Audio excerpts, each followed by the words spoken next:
Problemado sa pag-ibig, pamilya, o nahihirapang hanapin ang sarili? Huwag mag-atubili dahil may nakikinig sa'yo. Love Me, Kathy G. This love letter is from Leia. Dear Kathy G, sabi nila kapag mahal mo, ipagsigawan mo sa buong mundo. Pero paano kung nakatagpo ka ng pagmamahal na nasa katahimikan? Magandang tanghali po, Kathy G. Ako po si Leia. I'm 24 years old, isang college student mula sa Pasig City. Nais ko lang po sanang isang guni ang problemang bumabagabag sa akin simula nang pumasok ako sa isang relasyon. Lumaki akong may magandang pananaw sa pag-ibig, Kathy. Dahil malaking parte nito ay ang aking mga magulang na kahit magpahanggang ngayon ay matamis pa rin ang kanilang pagsasama. Kusang loob nilang ipinapakita at ipinaparamdam kung gaano nila kamahal ang isa't isa. At yun din ang pinapangarap kong maranasan sa aking magiging boyfriend. Kathy G, gusto ko rin yung walang hanggan, ang tapang na ipagsigawan sa mundo na mahal ako.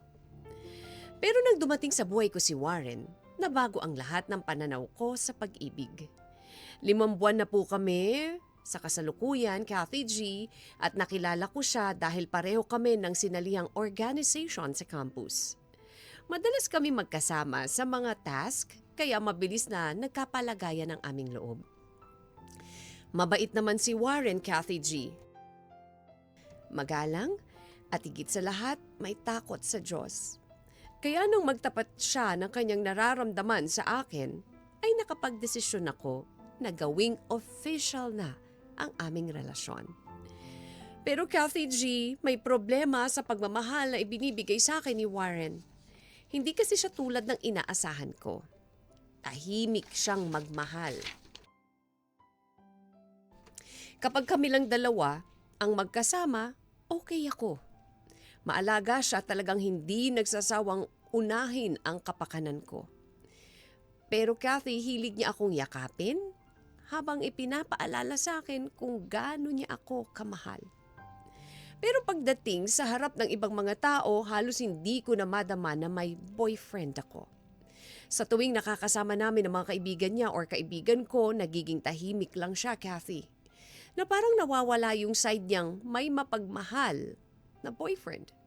Kumbaga, parang nagiging normal na tao na lang ako sa kanya. Kahit sa social media, ako na lang po puro ang post ng post tungkol sa amin. Pero siya, wala ni isa sa kanyang post na nagpapahiwatig na may relasyon kami dahil hindi niya po ako magawang i-post or i-add sa kanyang mga stories, Kathy G. Kahit pa nga lambingin ko siya tuwing lumalabas kami sa lugar na maraming tao, parang hindi niya nagugustuhan. Kagaya nung isang beses na namasyal kami sa mall. Sinubukan kong hawakan yung kamay niya, Kathy G. Wala pang segundo ay inalis niya na ito agad. Dahil doon, dinamdam ko yon, Kathy. May ibang lungkot kapag yung mahal mo parang itinatago or ikinakahiya ka sa mga tao. Iniisip ko tuloy, may mali ba sa akin? Nang tanungin ko naman siya tungkol dito, ang sabi niya hindi niya lang daw talaga ugali ang mag-show ng affection sa harap ng ibang tao. Ang gusto niya ay yung kami lang daw dahil ang importante ay alam naming mahal namin ang isa't isa. Naniniwala naman ako sa reason niya, Kathy G. Iniisip ko noon na baka may iba siyang babae pero malabo dahil wala namang senyalis siyang ipinapakita. Kaya ngayon, hindi ko alam kung papaano ko po ito tatanggapin. Ako kasi yung tipo ng babaeng gusto kong ipagsigawan sa buong mundo ang mahal ko.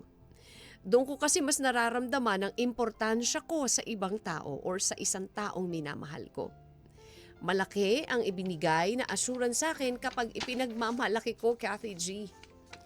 Mababaw man kung titignan ng iba, pero yun talaga ang nararamdaman ko sa relasyon namin.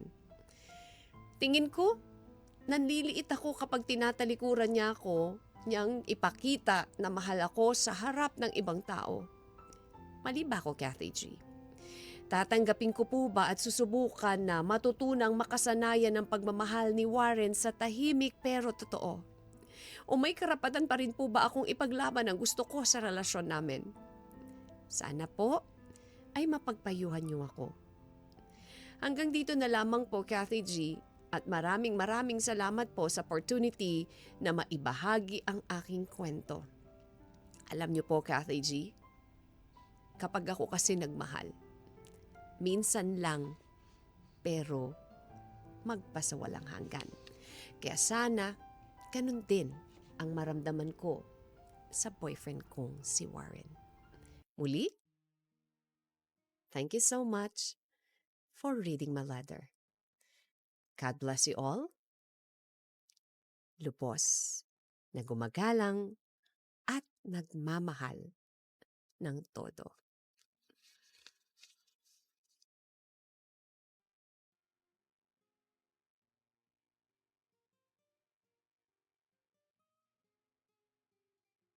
Leia. Love Me, Kathy G.